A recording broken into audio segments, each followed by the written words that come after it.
Hi guys, welcome back to the channel. In today's video, we will talk about Azure AI Foundry.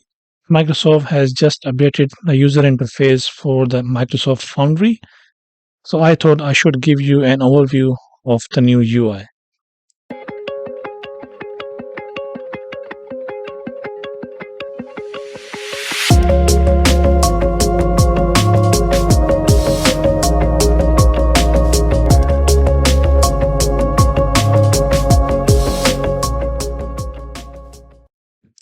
As you can see on my screen, this is the old Foundry experience which we have been using for many videos.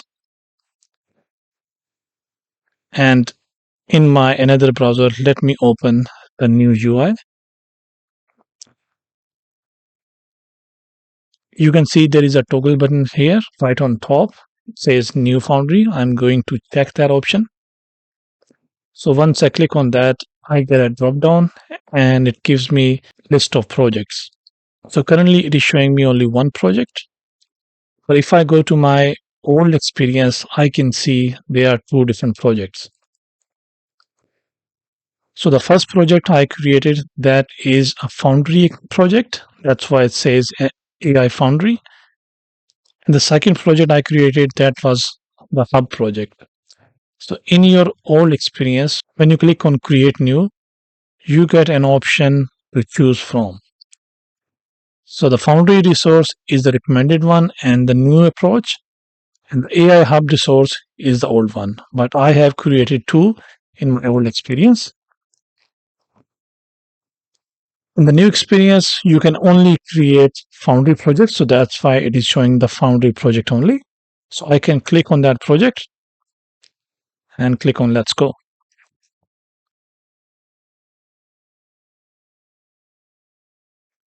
Okay, it's now loaded new user interface.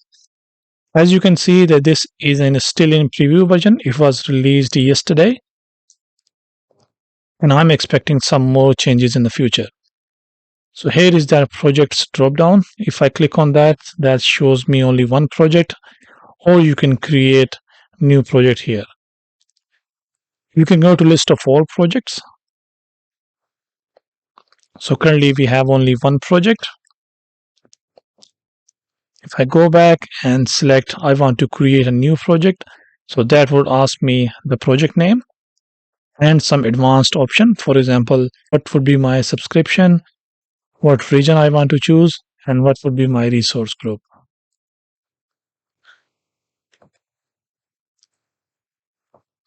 So let me select the Foundry project first, and then we try to compare the differences.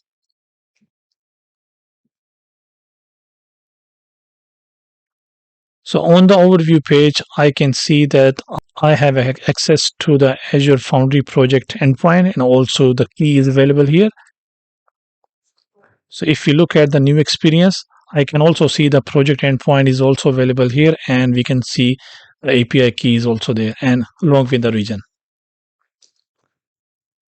It also shows the new arrivals of the new models, and also shows the most recent work you have been doing.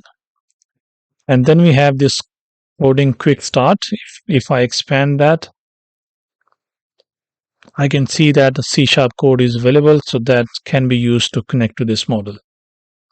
So on top right corner, we can see a couple of options. So currently the home is selected, so that this is the home page. Then I can go to model catalog in older version. It displays the list of all models. And then we have a search and filter criteria here. So if I go to my new version, I can go to discover.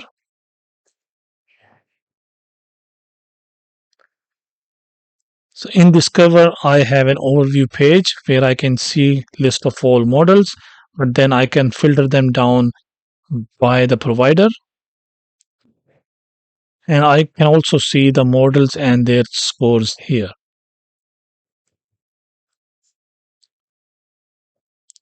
If I want to filter down the model, I can search the name here, or I can go to the filter. For example, if I am looking for embedding, I can check on this and it will give me a list of all embedding models.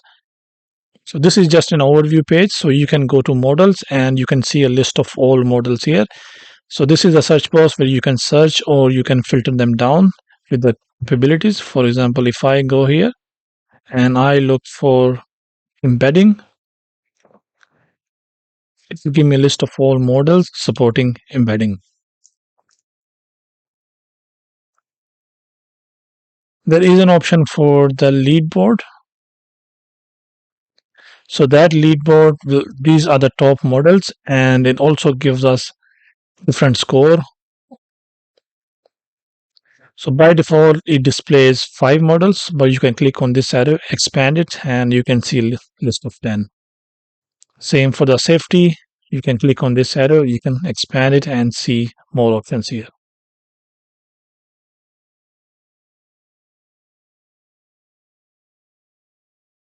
Okay, so these are the models. Then you can go to tools. Okay, so these are the built-in tools provided by different third-party companies. So you can filter them down.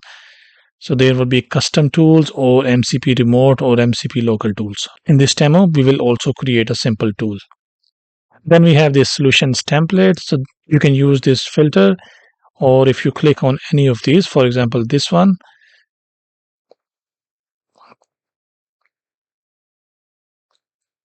it will give me the detail of that solution.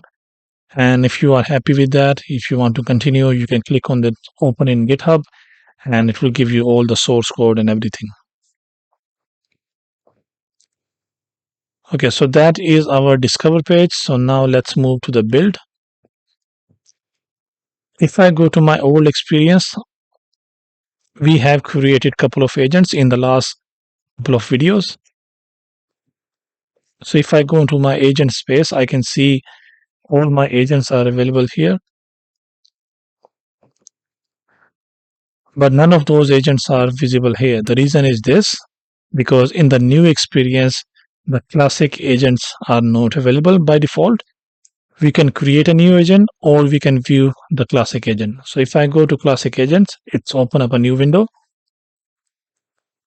These won't be available in the new experience, but we can move them. We can migrate them into new experience. It's pretty easy. Click on that save as new agent and just type a name here. Click on create, and this will convert this classic agent into new agent.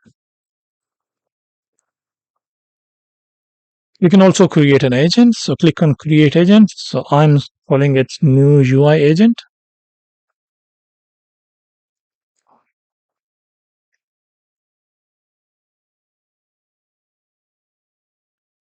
In our old experience, if I click on create new agent,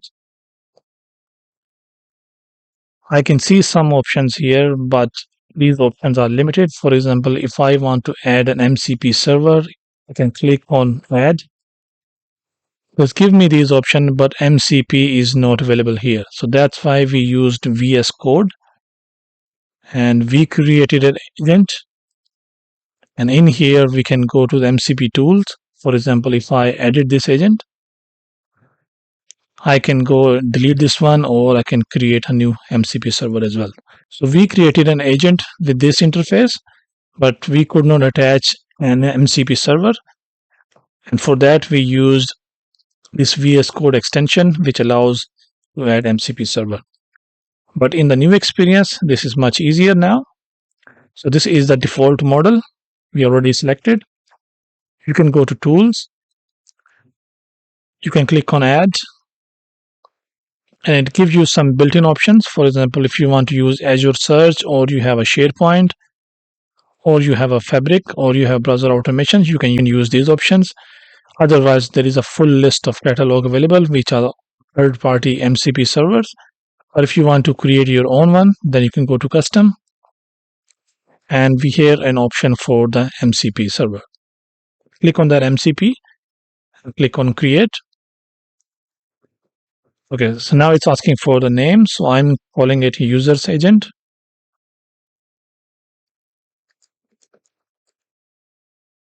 Users management.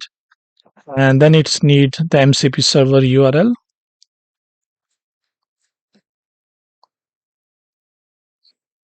This is our MCP server URL, which we have been using in many videos. So copy that URL, paste it here. We don't have any key-based authentication yet. I'm clicking on unauthenticated and simply click on connect.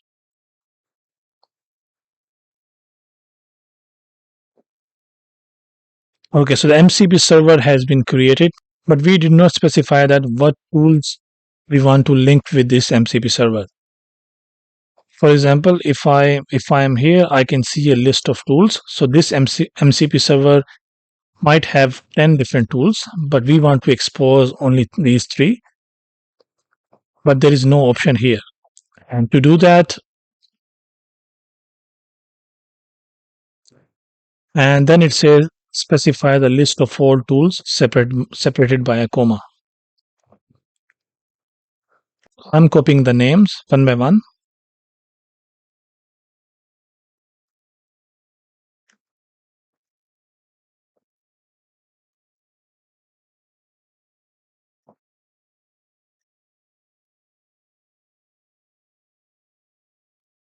So these are the tools used by this MCP server. So I click on add. Okay, so the tools has been configured. Similarly, you can configure knowledge base. If you have Foundry IQ enabled, then you can choose this option. You can create a new Azure AI search, and then it will give you option for the knowledge base. If you don't have, then you can set up a new data source. And in here, you can use SharePoint or Azure AI search or Fabric. Or if you click on catalog, and then you can choose from the list of catalog. Now let's provide some instruction. So I'm going to copy the instruction from this agent.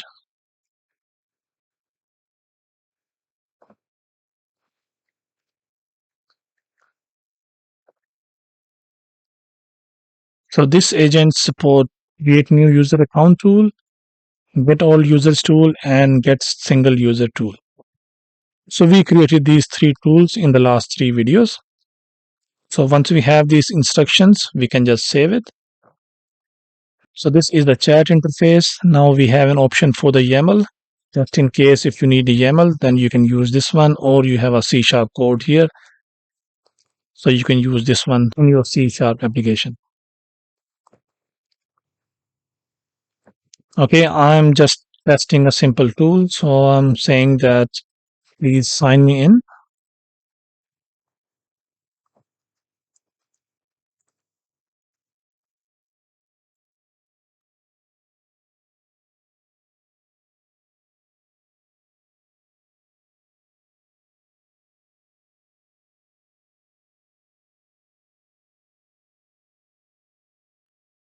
It's saying that to sign in, I need your email address and password. So that's exactly what we said. Return a single user or it is used for the sign in. It needs email address and password. Please ask if not provided. So we have not provided, so that's why it's asking for the user ID and password.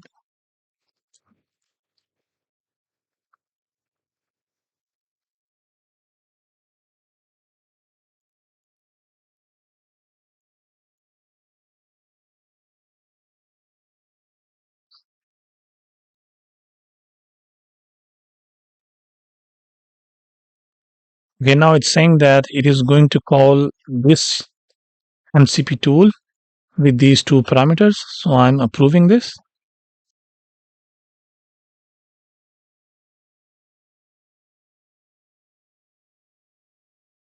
Okay, now I can say that give me a list of all users.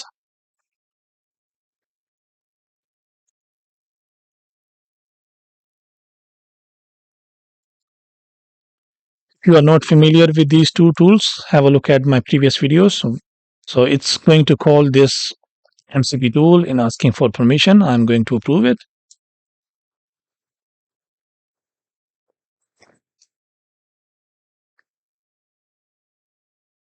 And these are the two users we have in the storage account. Okay, so that looks all good. So once you have your tool done, you can publish from here. So once you publish, this will be available for others to consume. We can also go to traces.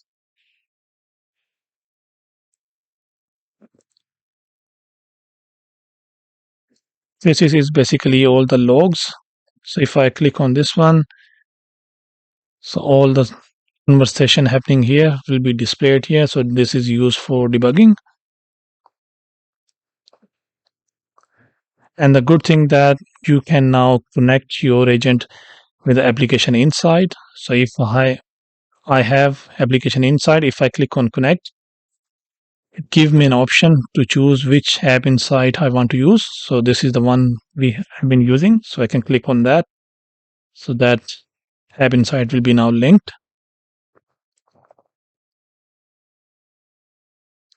We can then go to monitor, and this gives us the agent runs. So it says 3 runs triggered and all 3 got completed, and how many tokens have been used, and the tool calls, and if there is an error or failure, so that will be displayed here. So that was overview, and then we have an option for the tools. Currently we have only one MCP tool, so that's why it's displayed here. Okay. And this is how you create agent in your new experience. So I can go back to my agent screen. Next option is the workflow, which I could not see anywhere here. So I think that's pretty new option. So let's create a new workflow. I can create a blank workflow with just a start, and then we can choose what actions do we need. But if I go back, I don't want to save it. If I say let's create a sequential, so in that sequential workflow, when it starts, it can invoke multiple agents, so all happening in a sequence. So you can select the agent to invoke, and then here you can choose an existing agent, for example this new agent, or you can create a new one as well. We will go into this detail in the future videos. Now let's talk about models. New user interface giving us 2 models. So this is the one we created when we were creating MCP with RAG with vector search. So I created this model. So this can be seen in the old user interface. So this is the embedding model we created and used in vector search. So all the custom models or my custom deployments are happening here. Then we have AI services. All the built-in AI services are here. This is not a complete list, but hopefully Microsoft will add more. And if I switch to my other project, for example, in the hub project,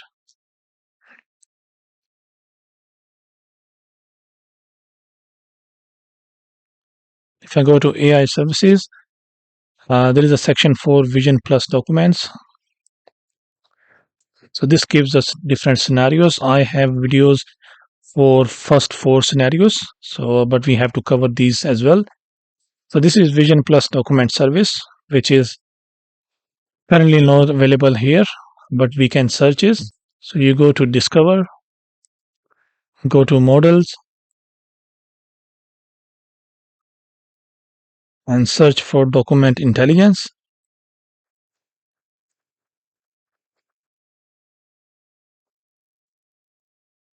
And you have this Azure Document Intelligence service. So this is the service we used when we created application for these. So you can open in Playground, but in the new version, this Playground is still not available, but hopefully will be available soon. But if I click on this one, I can quickly go and see the Playground, and this gives me a code as well. So hopefully this option will be available soon.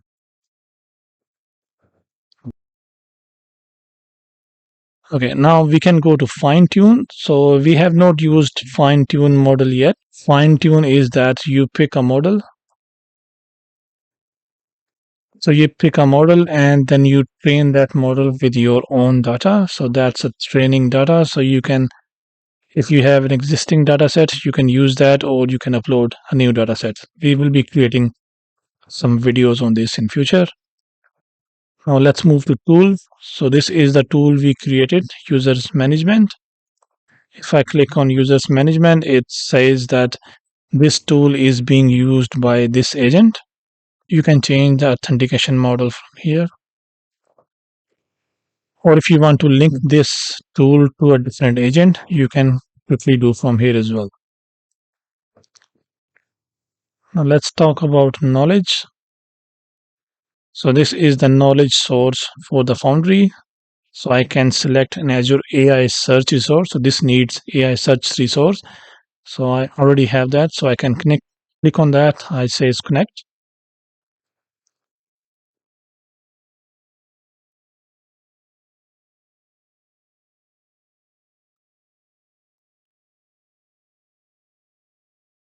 And then there is a huge list of knowledge sources available.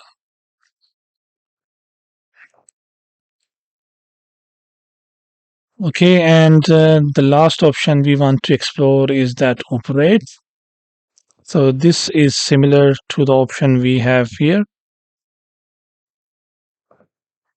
which is called Management Center. So this gives us all the users and all the models and endpoints, everything. So same thing is available here. So all the assets, the compliance, how much quota is remaining, and the pricing model. Then we have an option for the AI gateway. This is where we can choose API management in Azure. Currently, I don't have any. It's asking for the Azure Foundry resource. We can choose the Foundry resource.